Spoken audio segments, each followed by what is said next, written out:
In this episode of the Neil Wilkins Podcast, I am really delighted to welcome back for a second showing, a second airing, a second conversation, Mr. Graham Hall. Now, Graham joined me back in the days of lockdown, the days of pandemic, the COVID years, as we call them, back in, I think it must have been about 2020, maybe it was 2021. It was a while ago. And Graham's journey since then, which I think we're going to hear a lot about, has been quite fascinating. And it's culminating in a not-for-profit book, which I want to hear a lot more about. Graham, this is an interesting time, an interesting world in which we live, is it not? Sure is, Neil. I think I'm not alone in feeling as though, on the one hand, you have your commitment to your family, to your own well-being, and on the other hand, there is a commitment to future generations and our legacy. And there's a dichotomy or some sort of paradox or some conflict where we try and achieve both goals without compromising ourselves too much. And I think that that desire to be true to yourself and not be compromised is possibly, well, in the book I've written, it's hopefully the thing that will drive any hope of us, reversing climate change, for example, pollution. That kind of need, that kind of willingness, that kind of point at which you say, no, I'm not going to do that anymore because I don't believe in it. It's not the right thing. I've been doing it. In my case, I've been in advertising and marketing for my entire life. And I think, I was thinking the other day, my secondary carbon footprint, I'm not even sure secondary carbon footprint is a thing. If I imagine all of the people I've encouraged to buy things that they didn't need to buy, a lot of Coca-Cola bottles, for example, are floating around in the ocean thanks to my genius at being in advertising and marketing. And there's a hell of a lot of things that I have helped sell, which wasn't necessarily a great idea in retrospect, in hindsight.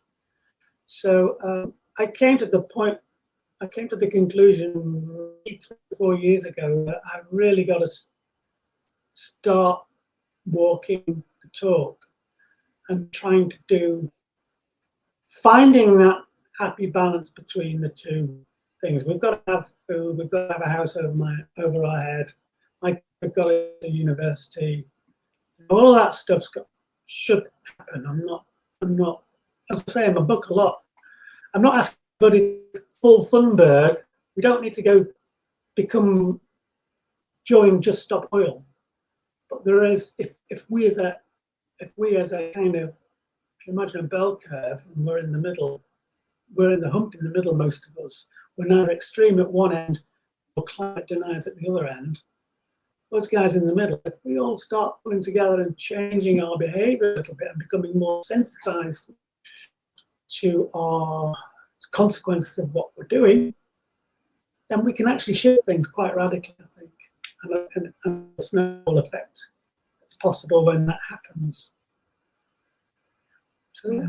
Do you find yourself in a bit of an echo chamber, though? Because I do, and I can certainly agree with every single thing that you've just said there. And it's almost embarrassing to think how many years, decades, you and I and our peers have kind of been selling this whole thing of consumption. And I totally understand it, totally get it.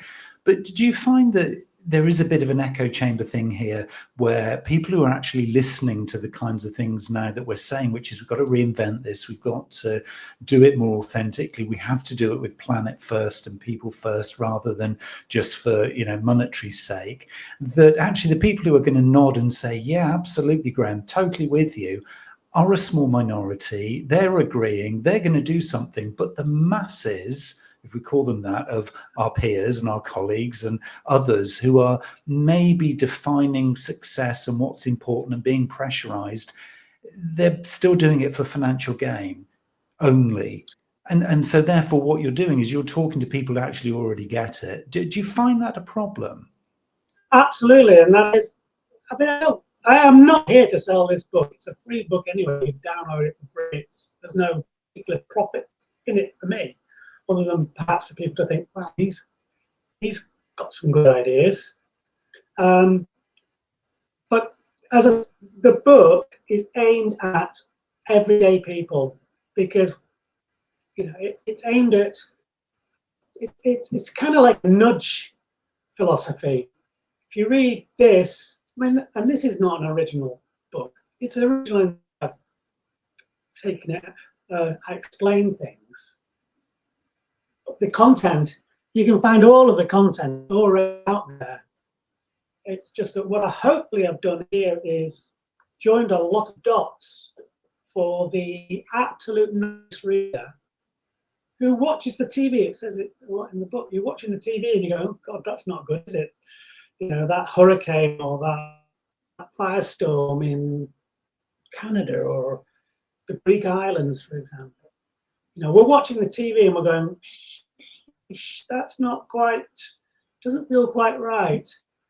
And it's aimed at those people who, rather than them just finding the next Netflix box set, can maybe going, maybe I should be taking a bit more interest in this, especially if we've got kids. I think for me, I'm long in the tooth now, but I still have teenage children, actually, late teenage kids, and I want their kids to have a viable planet to live on. So I think that feeling is common. I think a lot of people feel this now. We just need the triggers. We need the basic steps to get into that conversation, and then to just make very gradual, nudgy kinds of adjustments to our lives that, when you add all of that together, creates a tipping point. I'm not saying my book might going to be the tipping point. Mine is just a tiny little grain of sand on that side of the scales that will hopefully eventually, when enough of us get on board, will tip things over. So yes, mine's just another little contribution to that conversation, a conversation which I think is moving in our direction. I hope so. I really hope so. You use the word there, trigger. That's an interesting one, isn't it? It kind of, I think for me, observing this stuff, and I'm probably not as is the word vociferous as you are in terms of the observations and then the replaying of what the problem is. I mean, honestly, people, if you want to see somebody who has their true finger on the pulse, it's Graham. Look on his social networks and you will see that this is a commentator of navigating life's challenges right now. And it's so interesting. But if I kind of take almost a light version of that, which I would say is probably where I'm at, for me, it is kind of observing these triggers. And I don't see people really genuinely yet taking action unless it's absolutely either hitting them in the face or it's on their doorstep. And I'm, you talk about, climate crisis in terms of things like weather, for example. Unless you've got a wildfire coming at your property, or unless you're actually feeling the force of that hurricane, which we've never had hurricanes here before kind of thing, you don't kind of wake up. Do you find that the triggers are still there to be almost triggered? Because I'm not feeling yet, if I really look broadly at everybody in my sort of community or around me, that they're really feeling the pinch quite yet. Yeah, and I think it's probably quite challenging for me to hear you saying that, because I have in my mind that people are more sensitized to this than you're suggesting, and you may be right. One of the reasons was because I think what you're suggesting is that you need to have this huge slap in the face. It's a big step between being kind of vaguely concerned and suddenly your roof's been blown off and you're thinking, oh my God, by which time it's not too for anything to happen. We need to start acting before the roof gets blown off. I wrote the book exactly for that purpose, because what I'm trying to do is offer a book that's that size of a step rather than that size of a step. It's a baby step into the air. And it's what I want to say is it's hopefully it's a fun book. I think, how can this be fun? But the jokes in there, it's playful. Let's put it that way. It's playful. It's obviously got dark elements to it, but I've tried to make it very accessible so that when you read it, I'm not interested in getting just up oil people to read it. I'm interested in people who like watching nature programs, David Attenborough nature programs, and they're not quite sure what they should be doing. It literally says this in the book. It explains what this is about. At the start of the book, I hope this isn't come over as me trying to flog a book. It's just a useful, what we're talking about, the contents of this book are what we're talking about in general. So, I've tried to make this book, it's called The Dragon and The Hummingbird, by the way. And the first few pages are an allegory. So there's all sorts of conversations between the dragon, which is capitalism, if you can guess, and hummingbirds, which are wanting to do something about it. So the first few pages are that's George, the ordinary Joe, who ultimately becomes much more sensitive to the situation, and hopefully lead into engaging. That's actually the word that we're looking for. We just need a tipping a nudge to engage people in the conversation in a way that's not frightening, because I think one of the problems is when you do start thinking about it, it's always so too frightening to think about. It's almost off-putting. You'd rather not think about it. So that's what I was attempting to achieve. I'm not trying to, as I say, I'm not trying to change the world. There were one or two really interesting novel ideas that I've introduced in the book. Most of it is already available, and I've tried to package it up in a digestible and not unpleasant meal, which is kind of appropriate because of a conversation these two people are having over a meal, with jokes thrown in. They all get very drunk at the end of the evening. By the end of the evening, they can barely stand up, and they've had quite a lot of. So, yeah, it's a popularizer. I'm trying to just offer an opportunity for ordinary people to engage without scaring the shit out of them. That's what it is. And it's so important, isn't it, this? Because I think when it becomes local, it becomes accessible, it becomes meaningful. Then I think as a human, I know if I kind of think about the things that I engage with, if I feel it's connecting with me, I can do something about it, either personally or professionally. If it feels out there, so it's kind of Trump talking about, clean coal, or, whatever the kind of big debate out there in the media is, the kind of the flavor of whatever the hot topic is of today, it's so distant to me. I can view it as a bit of a social experiment, but it's so far away, I don't feel it's accessible to me. So what you're doing is you're actually bringing it down into language I can understand, things I can do as a result of it, and something that feels more about me than about them. That just feels like it's so much more powerful. And then whatever the trigger is, whatever that meaning to come on the journey, there's almost the playbook, there's the guide for what to do next. Is that kind of part of the motivation, do you think? Exactly. You've summarized it. That's all I'm attempting to do is to offer a non-traumatic way to get into this conversation, because on the other side, there is a model for what we should do afterwards, and it's not about trashing capitalism per se. There are many forms of, I won't even call it capitalism, how we relate to each other because capitalism is really a way of relating to each other. It's just a model for how we interact with each other. It is based on competition. I mean, I don't want to tell my grandmother how to suck eggs, but there's a much more. See, I want to call it capitalism even, because that leads people to say, yes, but does that mean it's socialism or communism or all of this? No, you're polarized into unhelpful positions.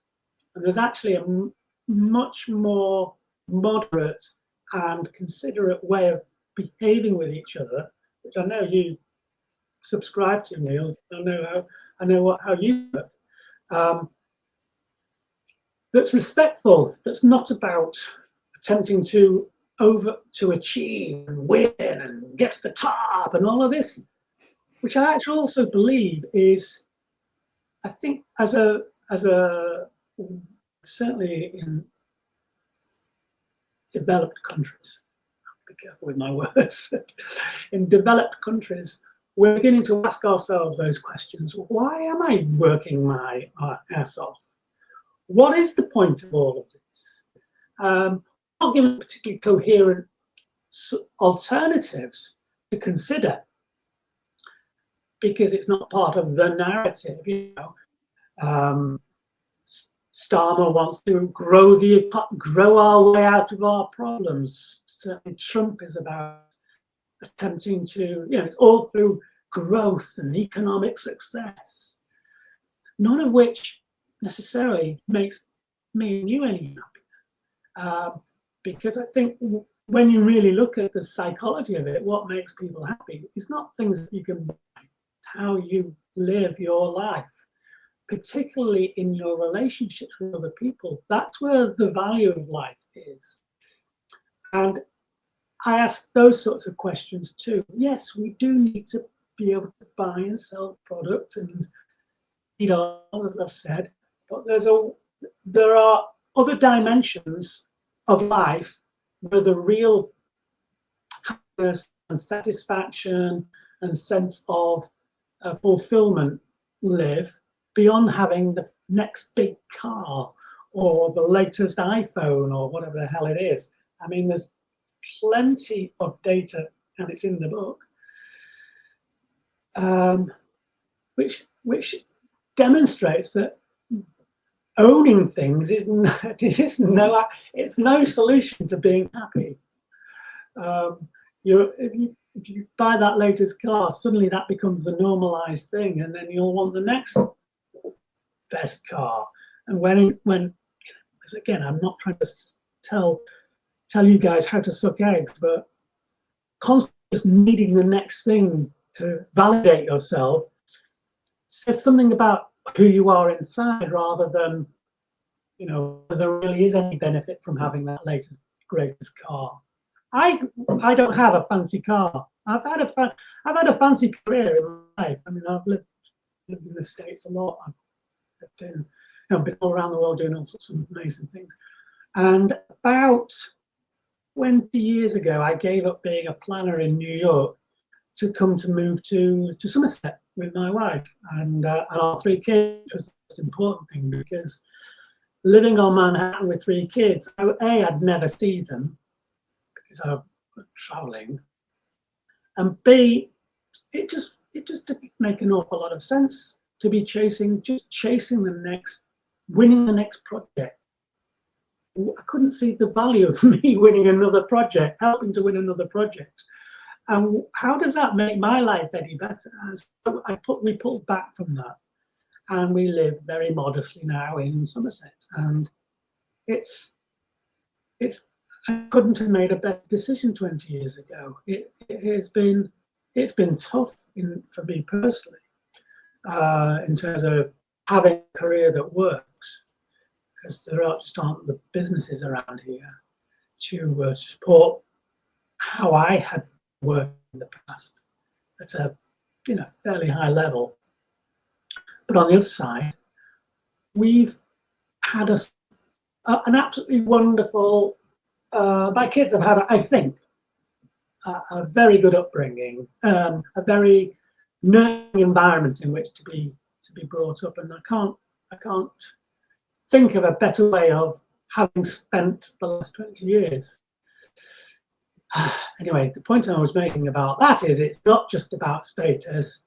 And if you can pull back and not need to be validated by all of that stuff, then there's a much, I believe, a much richer, more satisfying life to be had. None of which is particularly capitalist. It's not about chasing, not about winning things.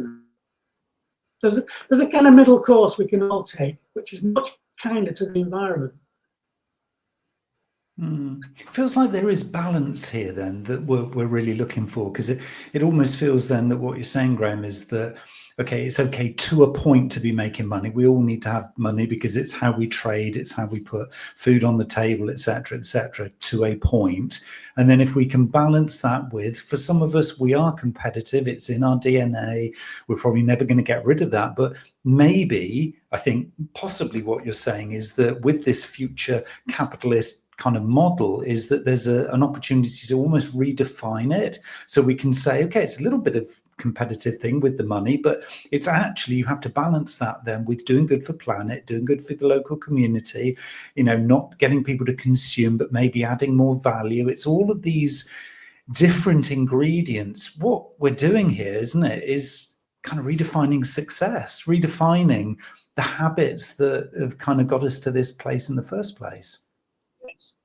Yes. I say in the book, it's not a novel idea, but buy less, buy better. Buy things that will last. Get things repaired. This whole concept of built-in obsolescence it's crazy. I spent a lot of time writing the book going, is it true? Because when you actually step back and look at what some of the ridiculous things that we take for granted, it just makes sense. It's not a grown-up way to live, to build a society, to build a model of how a society should work. In the pursuit of the next sale, how can we get people to buy more? I mean, I'm not exaggerating when I say that is actually how it works. And clearly that isn't compatible with, it's not a sustainable system. This isn't me being a communist or anything. These are basic laws of nature. Can't keep getting a quart out of the pint pot, sort of thing. And the bizarre thing, as I hope I've suggested, there is a little way which is where you can be more happy. I'm not saying, hey, look at me. I think we all know that there's a happy medium, and when you start going down that route and worrying less about what other people think about you, by the way, I think it's it's a better alternative than the one we've got. So yes, a side effect of that is that we consume less and we contribute less to global warming, for example. But that's a side effect. And this is actually what the book ultimately is about. It's about what I would suggest is mutual self-enlightenment. If it's nice to you, my life gets better. I'm still being selfish in a way. But we all win if we realize that cooperating and being less concerned about what I think people think about me is it's a win-win, because that helps the planet and I feel better. I mean, what's it like here? Am I crazy?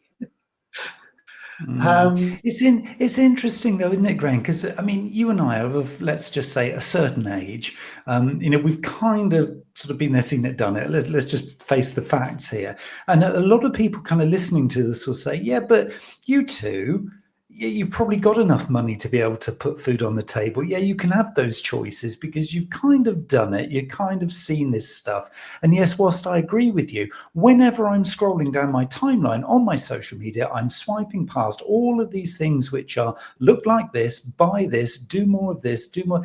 There's so much, irrespective of these great philanthropic ideas and these great stories. And let's just make the statement of fact here. I am totally with you on all of this, Graham, but there's a huge big but that for me surrounds this, which is the media and social media and peer pressure is still pulling the vast majority of people in the opposite direction. This is hard stuff to do in reality, isn't it? It is, and I agree with you. I agree with this. I worry about this part of it. What would I have made of this? What would the 28-year-old Graham Hall have made of what I'm saying now? Would I be buying into it? I mean, I've got 3 kids, 22, 18 and 17. Do they buy into it? Not as much as I would like them to. And that is a concern for me, yeah. I don't have an answer for that. I do think it's, again, baby steps and sensitizing. And sorry to keep saying, it's in the book, but I do spend a couple of chapters in the book but demonstrating how previously assumed truths or realities of life did ultimately shift to something totally different. So, I look at the slave trade, and okay, that was a long time ago, but in the late 1800s, we didn't think that it was the norm, and it took a few people to really start to work the Overton window. I don't want to start getting too technical, but working on the Overton window until eventually, it was unconscionable that slavery was an okay thing to do. I talk about what Gandhi did in India through non-violence. 250 years of British rule, and he comes along and without creating a civil war, shift that. But the point being, it seemed impossible when he started, and it took him 30 years. He did it. He shifted the mentality. And then the third example I use is the vote. So back in the early 1800s, I can never understand, and I can never remember whether the 1800s refers to the 19th century, etc. So in the 1700s, 1800s, the vote in the UK, for example, was limited to a tiny group of people, and it took 200 years to really get that to shift, so that we've all got the vote now. And it took some pretty drastic measures to make it happen, but it took consistency. It took people asking you to consider the situation and asking yourself, is this right? Eventually, the weight of opinion shifted, the Overton window shifted, and we all had the vote. So it always stands, it looks as though things can't change, and they can change. We haven't actually got 200 years. If we took the vote analogy, we're screwed, because if we keep going in the way we're going now, we will not be living on a livable planet in 200 years' time. Maybe technology will change things. I'm always open for solutions coming from totally unexpected places. Or some other variable that will pop up which allows us to shift. The population growth is a problem, for example. But there's lots of things. There's lots of reasons why this might not work. Why I may be just talking pie in the sky.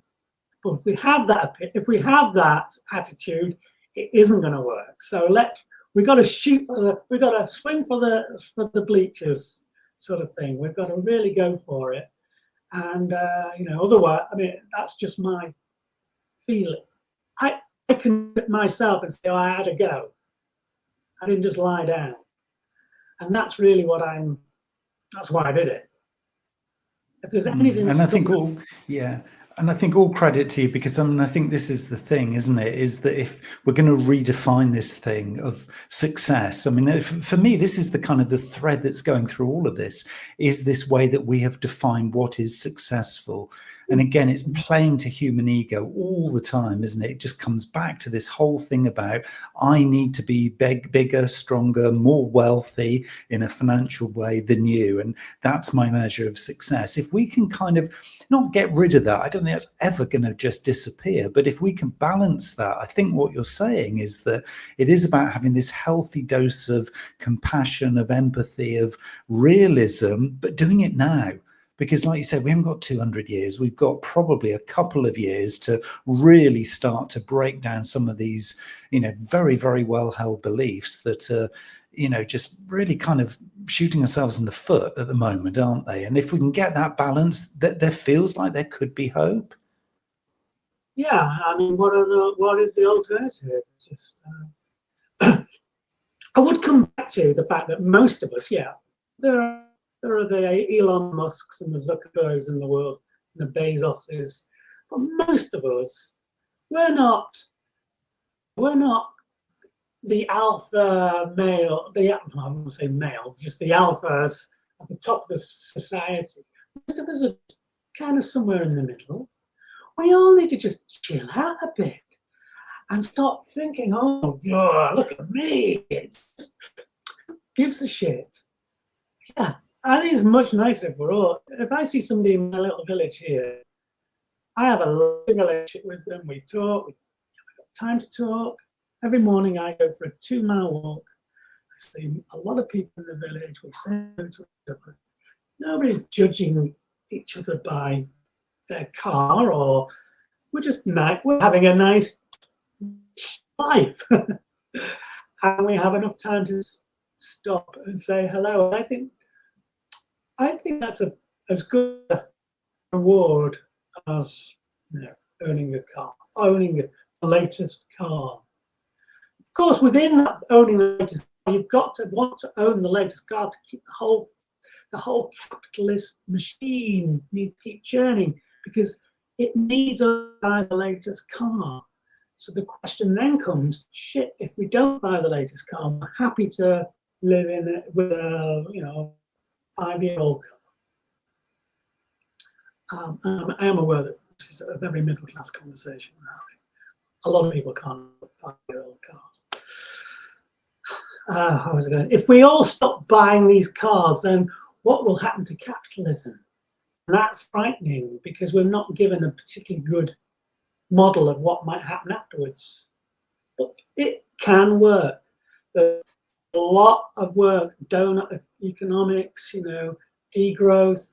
There's a huge amount of thinking in this area if we choose to look.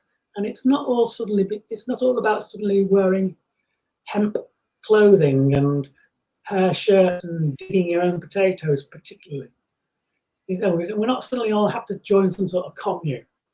There is a way in which we can all comfortably richer lives without damaging the planet so much, and feeling happier in our lives. There was a point when I was writing this book when I thought to myself, shit, I've radicalized myself, because I seem to be living in a different world to a lot of what I'm seeing. You get on a train, you go in and you see all the billboards, which you don't see in Wells where I live, and you bombarded with all this information trying to get you to, and you think, my God, what is this crazy world? Because this isn't what I'm used to. And I was wondering to myself, have I in writing this book and doing research for the book, have I radicalized myself? I had this moment where I thought, actually, no, what I've done is de-radicalize myself. I'm not longer feeling as though I've got to buy things. In a way, we're radicalized to think that that's the only way to go forwards. By far the dominant narrative is buying things to be getting on and looking like you're succeeding. That's the dominant narrative, but it is just a narrative. If we all chilled out to the way that we were in the 1950s, it's not as though this is crazy.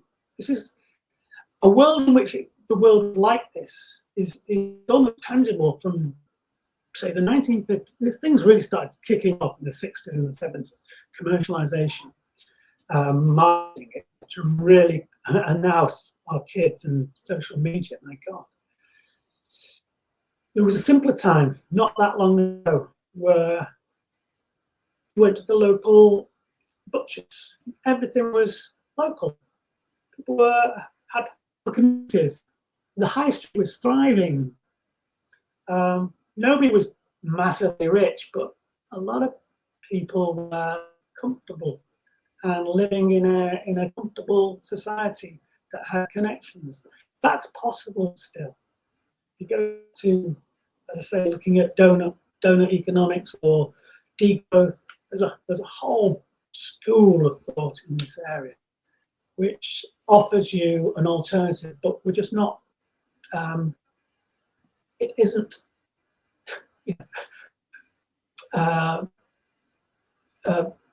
Keir Starmer is not saying, "Hey, let's go degrowth." He's saying, "No, let's plow on and with this capitalist idea that we've got, which frankly is out of date. It's frankly had its time, past its sell-by date. There are elements of that. It did work back in when Adam Smith was writing The Wealth of Nations. It kind of made sense because we didn't have any idea that we didn't conceive of the world as being limited.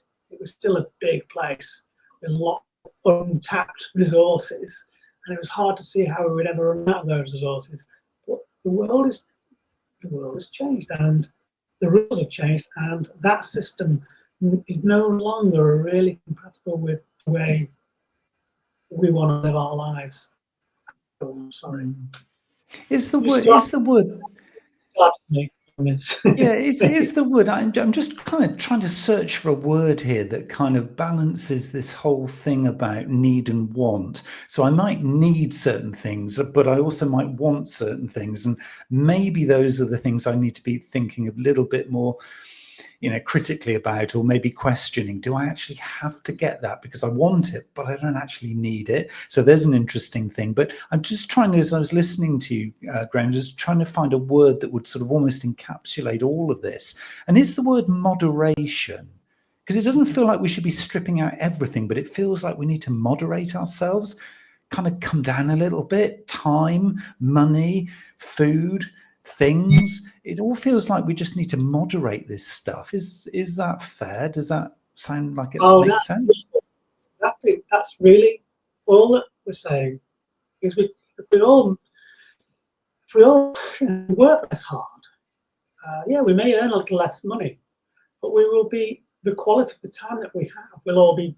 If you could put a value on quality of time, you would be a richer person, because although physically you're making less, the actual life you're living, which will have more of free time, will be more valuable. So there are actually models that look at things like that. The opportunity cost of how you spend your time. So yes, moderation, and it really does require you to. What you need to have is an awareness that there is an alternative. If it's never occurred to you that there's an alternative, then you never explore that alternative.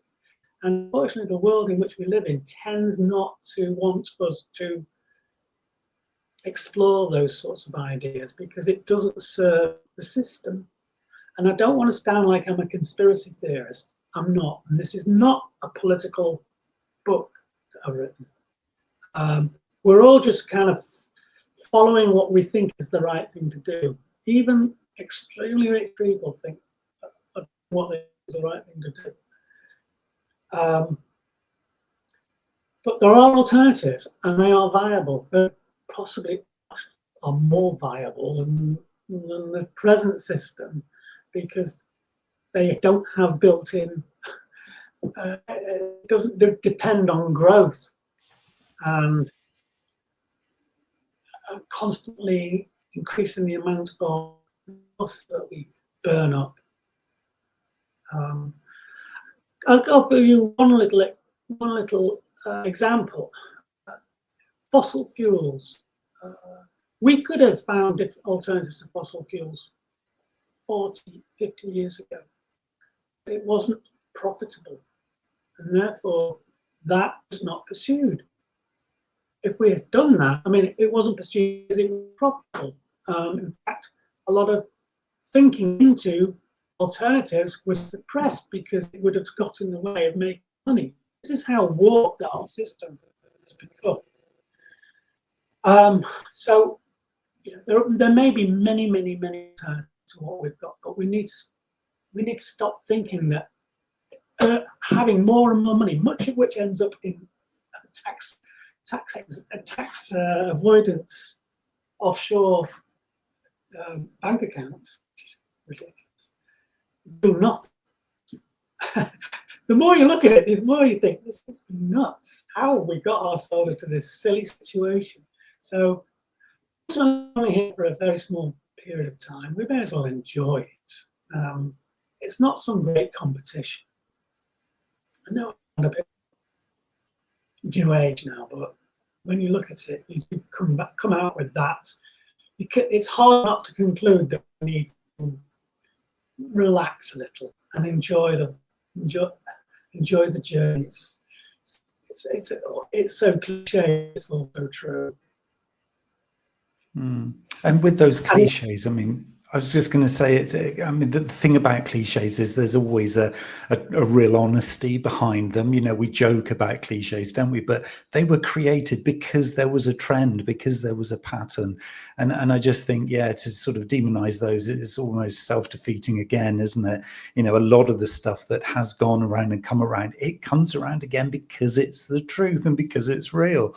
And I think, from my perspective, I'd be very interested to know what everybody listening and watching this is feeling as well right now, because to me it just feels this is the natural course of action. We just have to do this, and we have to do it sooner rather than later, like today, not in 200 years time.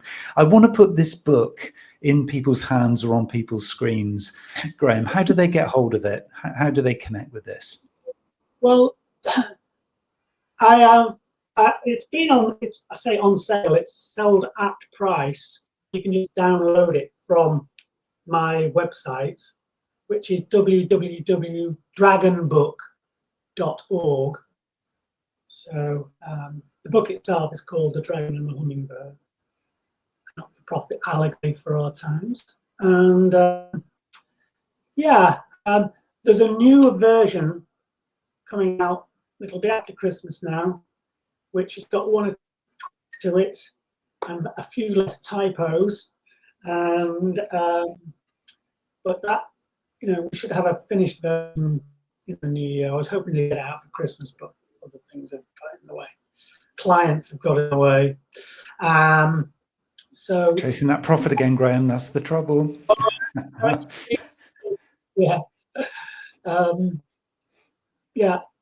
thank you. It's great to have this opportunity to talk about it. And as I think maybe, because there's very few novel ideas in there.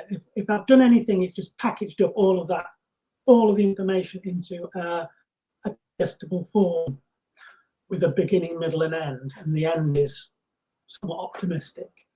But what was I going to say?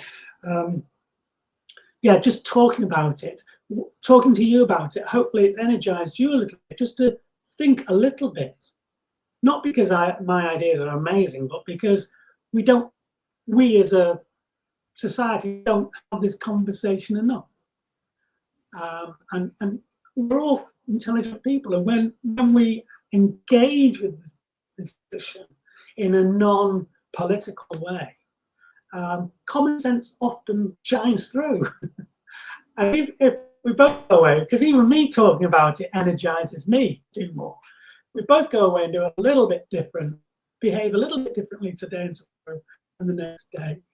Ultimately, like the vote and slavery and the Indian issues, Gandhi's movement, it can shift things through a nudge process rather than some great confrontation. Also, just as a final thought, because capitalism isn't inherently evil or wrong.